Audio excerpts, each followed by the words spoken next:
Resolution PA, and I'm going to be answering the question of a classic clause that you find in a disability attorney's contract. All right. The clause I have at the end of every single contract I've ever written in my entire life, which is probably about 2,000 contracts that were from scratch. I mean, like, they didn't exist, I made them. Not ones I reviewed. I mean, that's probably over 10,000, but of scratch, of the very beginning, okay, of absolute scratch, there's a lot of them, because I used to write a lot of contracts. In fact, one of the reasons that I was brought and became the attorney to the dive-in potentate of the Bahia Shrine and the Bahia Shrine in general is because I've written so many contracts to try and help limit liability. So this is something I put in that may be unique to mine with the wording, but is not unique in its application, okay? Meaning other people use it, just might not have a similar wording. What I say is that every client, okay, is of sound mind, body. They're not under duress. They're not smoking anything. They're not high on anything.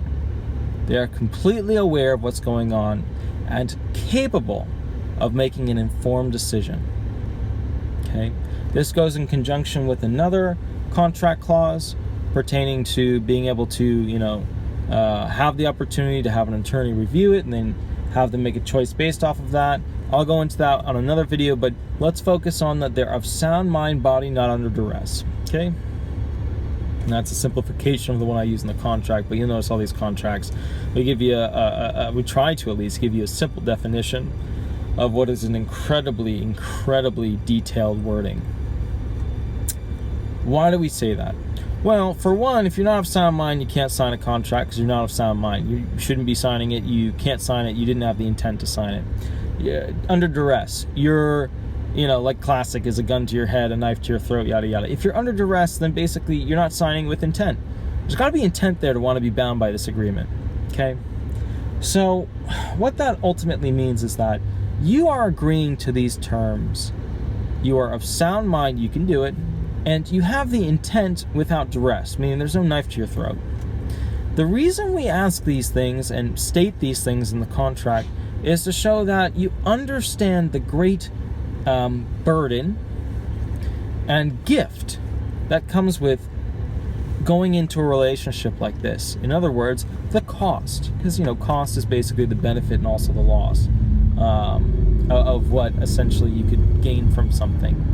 So that's important to understand for your contract, because if it doesn't have a provision like that, then potentially you could have signed it under duress or blah blah blah, and you can try and say, hey, now obviously somebody can still sign a contract where there's a knife to their throat and it could have that provision, but in a legal contract between a disability attorney and just a regular old claimant having a good time, it's very difficult to show that they were with a gun to their head or that they had a knife to their throat for duress.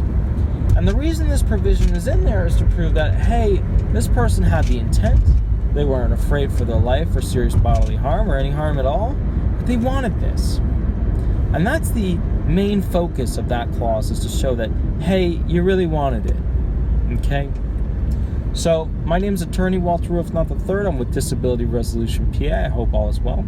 I'll catch you a little bit later. And if you have a unique question for your unique claim, give me a call. And also remember, by the time you watch this, video may be moot or old or blah, blah, blah. In that case, give me a call and I can always answer the more customized version for you. And we'll keep things rolling. All right? Thanks so much. Have a wonderful day. Bye-bye.